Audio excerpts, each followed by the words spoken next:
Miles de dueños le dan a su perro la misma dieta que un atleta de élite. Proteína en exceso, suplementos, alimentación agresiva. Creen que así están construyendo el físico que ven en redes. Pero hay un solo dato que decide si ese perro termina con un desarrollo muscular impresionante o con el esqueleto dañado para siempre. Y no tiene que ver con cuánta proteína le dan. Tiene que ver con el momento exacto en que se la dan. Ese momento es el que casi nadie identifica a tiempo. Antes de llegar a los suplementos, hay una pregunta más incómoda que casi nadie hace. Si un perro puede desarrollar ese nivel de musculatura visible, ¿por qué no lo hacen todos los perros que comen bien y hacen ejercicio? La respuesta empieza a desarmar la idea más popular sobre este tema, y no es la que casi nadie espera. Lo primero que hay que aclarar es que un perro no construye músculo de la misma manera que un fisicoculturista humano, aunque el resultado visual se parezca. La proteína sigue siendo la base, eso no está en discusión. Los aminoácidos que la componen son los ladrillos que el cuerpo usa para reparar y aumentar el tejido muscular. Y un perro no puede fabricar todos esos aminoácidos por sí mismo. Una parte tiene que llegar obligatoriamente desde la comida. Eso es lo que la nutrición veterinaria llama aminoácidos esenciales. Y su ausencia prolongada se nota primero en el pelaje, después en la energía y finalmente en la masa muscular que se pierde en lugar de ganarse. Pero aquí aparece la primera grieta en la creencia popular. La cantidad mínima de proteína que necesita un perro adulto sedentario, según los estándares que rigen la industria de alimento balanceado, ronda apenas el 18% sobre materia seca. Un perro de trabajo, uno que corre, tira de trineos, participa en búsqueda y rescate o entrena varias horas al día, puede requerir bastante más, en algunos casos superando el 30%. La diferencia entre esos dos números no es un detalle menor. Significa que la cantidad de proteína que necesita un perro depende casi por completo de cuánto se mueve, no de cuánto se quiera que se vea. Y ahí queda abierta la primera pregunta incómoda. Si un perro de físico impresionante no entrena como un atleta de resistencia, ¿de dónde sale entonces ese volumen muscular? La respuesta parcial tiene que ver con genética, y es parcial a propósito, porque todavía falta una pieza. Ciertas líneas dentro de razas como el Pit Bull Terrier americano, el American Bully o el Cane Corso han sido seleccionadas durante generaciones priorizando estructura ósea ancha, inserciones musculares marcadas y una proporción de masa magra que otras razas simplemente no tienen en su código genético. Eso explica por qué dos perros pueden comer exactamente lo mismo, entrenar exactamente lo mismo y terminar con físicos completamente distintos. La dieta no crea el potencial, lo administra. Y esa distinción cambia por completo cómo debería leerse cualquier consejo nutricional que prometa resultados garantizados. Aquí es donde entra la pregunta que más divide a criadores, entrenadores y veterinarios: la creatina. En el mundo del entrenamiento humano, la creatina es probablemente el suplemento más estudiado y menos controvertido que existe, con décadas de evidencia sólida sobre su capacidad para aumentar fuerza y masa muscular cuando se combina con ejercicio de resistencia. La pregunta es si eso mismo aplica a los perros, y la respuesta, a diferencia de lo que aseguran muchos videos virales, es mucho más cautelosa de lo que parece. Existen estudios en perros, aunque son escasos comparados con la literatura humana. Uno de los más citados, realizado con beagles, encontró que la suplementación con creatina sí puede aumentar sus reservas musculares del compuesto, especialmente en perros que partían de niveles bajos. Investigaciones posteriores con perros de trabajo sometidos a ejercicio ligero encontraron concentraciones plasmáticas elevadas después de la suplementación, y un estudio más pequeño con perros de agilidad reportó mejoras en el rendimiento durante pruebas de alta intensidad. Pero ningún organismo regulador de nutrición animal, ni el Consejo Nacional de Investigación estadounidense, ni la Federación Europea de la Industria de Alimento para Mascotas, ha establecido un requerimiento oficial de creatina para perros, precisamente porque la evidencia disponible todavía se considera insuficiente para emitir una recomendación generalizada. Es decir, hay indicios, no hay consenso. Y esa diferencia importa mucho más de lo que parece a primera vista.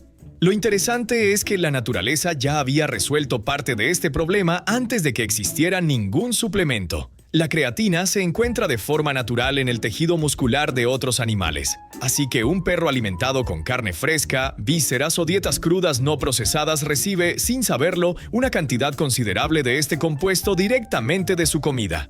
El alimento seco procesado, en cambio, pierde buena parte de esa creatina durante la cocción a altas temperaturas. Así que la pregunta que muchos dueños se hacen sobre si deben comprar un suplemento adicional tiene en realidad una respuesta previa que rara vez se menciona.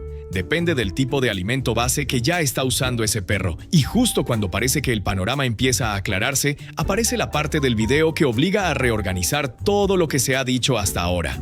Porque hay una diferencia enorme entre un perro adulto que ya terminó su desarrollo óseo y un cachorro que todavía lo está construyendo. Y esa diferencia es exactamente donde ocurren los errores más graves de quienes buscan un físico impresionante lo antes posible.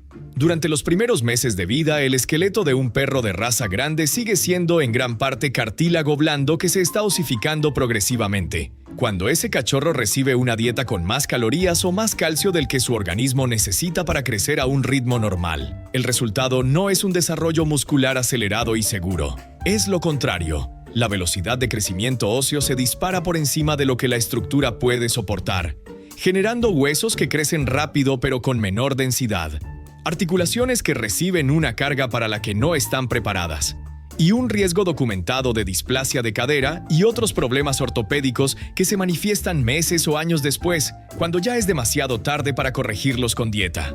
Un estudio ya clásico, iniciado a comienzos de los años 90 con un grupo de cachorros Labrador Retriever divididos aleatoriamente en dos grupos, comparó la alimentación libre frente a una dieta con 25% menos comida, y encontró menor incidencia y menor severidad de displasia de cadera en el grupo con restricción calórica.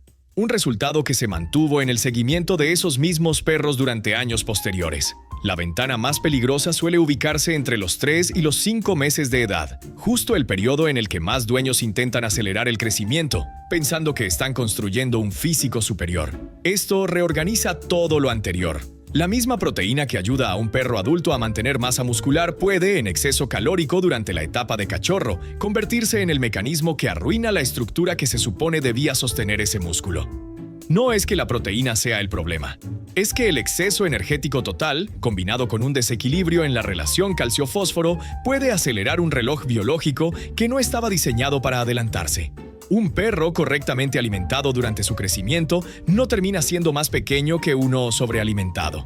Termina siendo exactamente del tamaño que su genética ya tenía determinado, solo que con una estructura ósea capaz de sostenerlo durante el resto de su vida. Aquí es donde el debate real empieza a tomar forma, y no es un debate inventado para generar polémica. Es una discusión legítima entre criadores, entrenadores y veterinarios especializados en medicina deportiva canina. Un sector de la comunidad de fisicoculturismo canino defiende dietas altas en proteína y grasa desde edades tempranas, argumentando que la genética de estas líneas está preparada para soportar ese tipo de carga nutricional.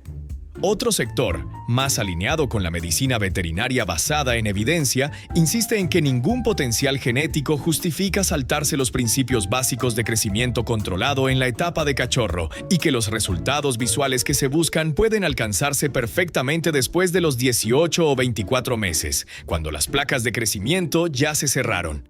Ambas posturas parten de información real. La diferencia está en cuánto peso le dan al riesgo a largo plazo frente al resultado visible a corto plazo. Y todavía queda una pieza sin resolver, la que conecta todo lo anterior con la pregunta que abrió este video. Si la genética determina el potencial y la dieta solo lo administra, entonces el verdadero factor diferenciador entre un perro con un físico notable y uno promedio no es exclusivamente lo que come.